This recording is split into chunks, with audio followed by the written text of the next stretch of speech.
Hello, my beautiful sponge, and a good Friday to you. We're jumping into Ezekiel 46 today, and that is Joe in the background.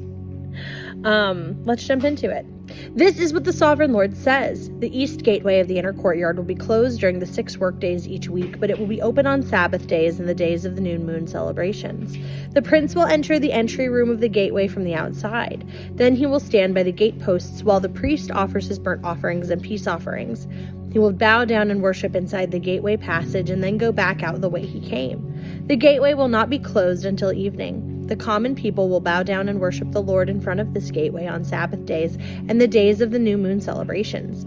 Each Sabbath day, the prince will present the Lord a burnt offering of 6 lambs and 1 ram, all with no defects. He will present a grain offering of a basket of choice flour to go with the ram and whatever amount of flour he chooses to go with each lamb, and he is to offer 1 gallon of olive oil for each basket of flour.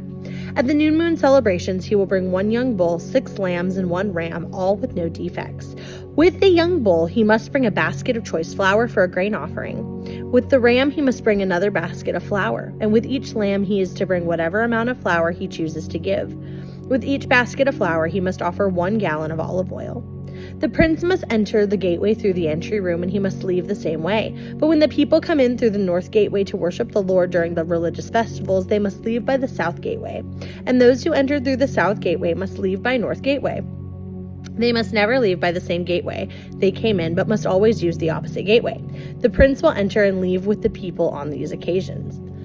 So at the special feasts and sacred festivals, the grain offering will be a basket of choice flour with each young bull, another basket of flour with each ram, and as much flour as the worshiper chooses to give with each lamb. Give 1 gallon of olive oil with each basket of flour. When the prince offers a voluntary burnt offering or peace offering to the Lord, the east gateway to the inner courtyard will be open for him, and he will offer his sacrifices as he does on the Sabbath days. Then he will leave, and the gateway will be shut behind him. Each morning, you must sacrifice a 1-year-old lamb with no defects as a burnt offering to the Lord.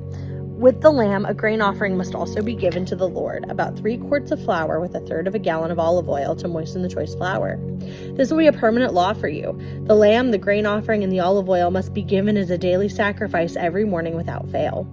This is what the sovereign Lord says. If the prince gives a gift to the land, one of his sons, the inheritance, it will belong to him and his descendants forever.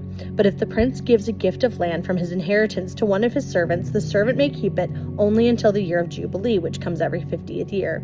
At that time, the land will return to the prince. But when the prince gives gifts to his sons, those gifts will be permanent. And the prince may never take anyone's property by force. If he gives property to his sons, it must be a form of his own land, for I do not want any of my people unjustly evicted from their property. In my vision, the man brought me through the entrance beside the gateway and led me to the sacred rooms assigned to the priests, which faced towards the north. He showed me a place at the extreme west end of these rooms. He explained this is where the priests will cook the meat from the guilt offerings and the sin offerings and bake the flour from the grain offerings into bread. They will do it here to avoid carrying the sacrifices through the outer courtyard and endangering the people by transmitting holiness to them. Then he brought me back to the outer courtyard and led me to each of the 4 corners. In each corner I saw an enclosure. Each of these enclosures was 70 feet long and 52.5 feet wide, surrounded by walls. Along the inside of those walls was a ledge of stones with the fireplaces under the ledge all the way around. The man said to me, "These are the kitchens to be used by the temple assistants to boil the sacrifices offered by the people." Tomorrow we will jump into Ezekiel 47. Y'all, we are almost done with Ezekiel. So if you were needing just a little hope to get to the end of this, we've only got 47 and 48 left. So we will be done with this by Easter. If that doesn't celebrate light, I don't know what does. So I hope you are having a wonderful whatever the time of day you're having. And I hope today is sober and thoughtful for you.